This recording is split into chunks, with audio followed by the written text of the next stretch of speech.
Ce deuxième colloque sur les maladies non transmissibles a réuni du monde autour du thème de l'engagement collectif face à des affections qui gagnent du terrain, parfois à bas bruit. La gestion des maladies non transmissibles en termes préventifs, curatifs, palliatifs ne peut être abordée qu'avec une approche unifiée et collective. Ces maladies touchent tous les pans de notre société. Le sujet donne à réfléchir. Aujourd'hui, les MNT ont été regroupés en un ensemble permettant une action plus coordonnée. Que ce soit le diabète, les maladies rénales, le cancer, les maladies hématoïtaires de drépanocytose, l'hémophilie, c'est important de les mettre ensemble. Ça ne sert à rien de mettre une stratégie pour ceci. Il faut qu'on ait une stratégie globale de prévention.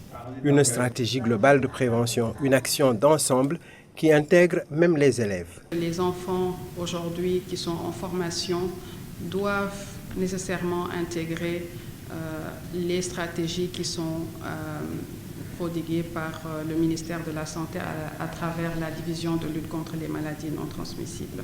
Construire des communautés fortes face au MNT suppose un engagement de tous les segments de la population et une identification précise des déterminants. Il y a les équipements, il y a tout ce qu'il faut, mais je pense qu'il y a beaucoup d'autres déterminants qu'il faut prendre en compte sur la nutrition, l'alimentation saine des communautés et des malades.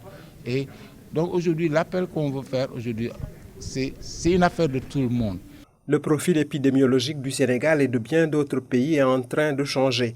Prévenir les MNT coûte bien moins que leur prise en charge. 50 000 fois plus coûteuse que leur prévention. 50 000 fois.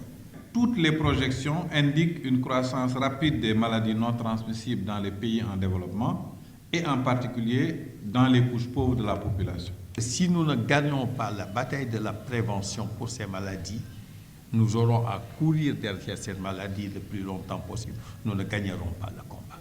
Perdre le combat, à Dieu ne plaise. Mais au-delà des prières et des intentions, seule une action résolue et déterminée va permettre de freiner leur progression.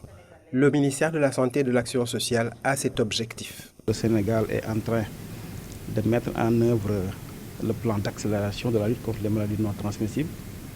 Mais également, nous sommes en train de préparer la deuxième enquête STEP 2023 qui effectivement fait suite à la première enquête qui date de 2015. Cette deuxième enquête STEP que nous sommes en train donc de démarrer va nous permettre d'avoir les données beaucoup plus récentes sur la prévalence de ces maladies non transmissibles et de le facteur de risque.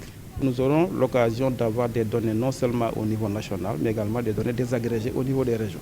La première enquête, réalisée en 2015, avait révélé des résultats assez surprenants.